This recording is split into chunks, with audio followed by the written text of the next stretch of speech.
Sincèrement, les gars, cette histoire de mariage-là devient fou.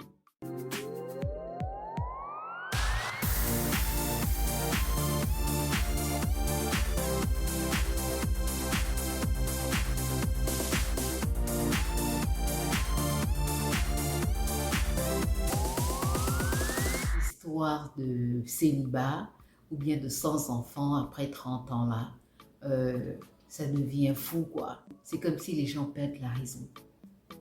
C'est comme si vous avez une maladie incurable et que tout le monde devient docteur, tout le monde cherche à vous aider. Et vous savez, avec le temps, ça devient gazant, ça devient fatigant, ça devient encombrant. Parce que les gens assument que vous n'êtes pas heureuse. Ou vous avez fait des sacrifices, ou il y a un problème avec vous, vous êtes trop compliqué, vous avez trop de demandes, vous êtes trop indépendante. Il y a toutes ces qualifications-là parce que les gens, la société associe le bonheur, l'émancipation, le succès à être marié et avoir des enfants. Premièrement, il faut que la société comprenne qu'il y a des femmes qui ne sont pas intéressées à être mariées. Elles ont leurs raisons, que ce soit des bonnes ou des mauvaises, ce n'est pas à nous de juger. Mais elles sont catégoriques, elles ne sont pas intéressées. Il y a d'autres qui ne veulent pas d'enfants. Ça, c'est leur choix. Et elles ont le droit de dire qu'elles n'en veulent pas. Il y a certaines qui ne peuvent pas faire des enfants. Ça, c'est peut-être une condition biologique.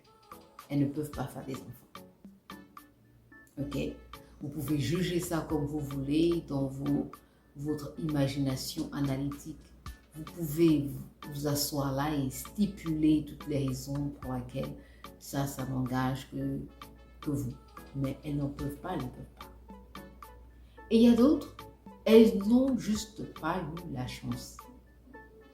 Elles n'ont pas encore eu la chance de rencontrer quelqu'un de bien. Elles n'ont pas encore eu la chance d'avoir une opportunité de faire un enfant. C'est pas forcément qu'elles ne veulent pas. Donc, ce message encore, c'est pas vraiment pour les gens qui ne veulent pas faire des enfants ou bien qui ne veulent pas être mariés. C'est pour celles qui veulent se marier et celles qui veulent faire des enfants. Mais elles n'ont pas encore eu cette opportunité. Et vous avez la pression de la famille, vous avez la pression des amis, vous avez la pression de la société, partout où vous êtes. Hein. Ce n'est pas seulement en Afrique, que vous soyez en Europe ou aux États-Unis, il y a cette pression. Vous pouvez toujours vous procurer de votre propre copie de pensée encourageante disponible en ce moment sur Amazon. J'ai entendu une histoire d'une dame qui demandait à une jeune fille est-ce que vous avez un copain? Et la fille dit non, je n'en ai pas. Et après, elle lui demande est-ce que vous avez une copine? Puisque maintenant les sociétés sont développées, vous pouvez sortir avec qui vous voulez maintenant. Donc on vous demande alors, si tu n'as pas trouvé un homme, tu peux au moins trouver une femme maintenant. Pourquoi tu as aussi un problème de trouver une femme? I mean, c'est devenu ludicrous, c'est devenu crazy. Dans le sens où quelqu'un ne peut plus respirer. Vous appelez la famille, comment ça va et tout, oui ça va, c'est cool. Mais ils vous reviennent toujours. Ah mais la fille de tantine Thérèse, hein, elle vient d'avoir son 3e enfant. Ok. Tu te rappelles de la voisine. Tu te rappelles de la voisine. Sa fille était partie en France avec toi. Ah, mais tu sais qu'elle s'est finalement mariée, hein? Elle a même épousé un blanc. Ok, félicitations. Non. Ou bien vous avez un membre de la famille ou une petite sœur.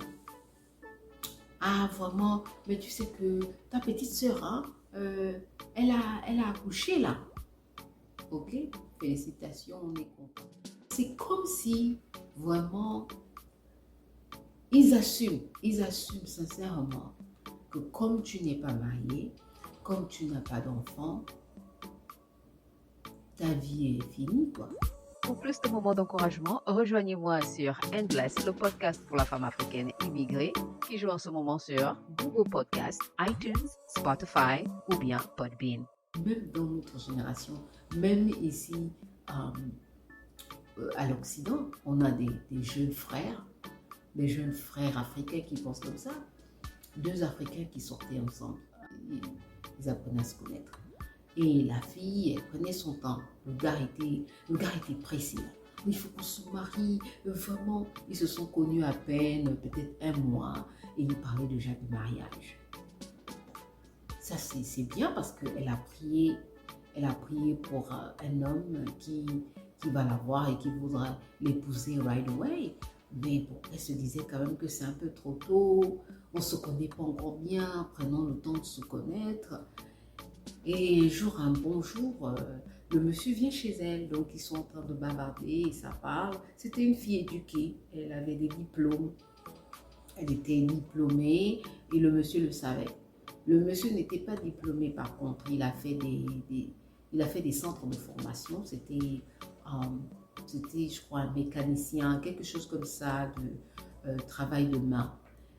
On ne peut pas dire qu'il était un peu intimidé par ce que la jeune dame a accompli depuis là, mais c'était comme s'il y avait aussi une pression.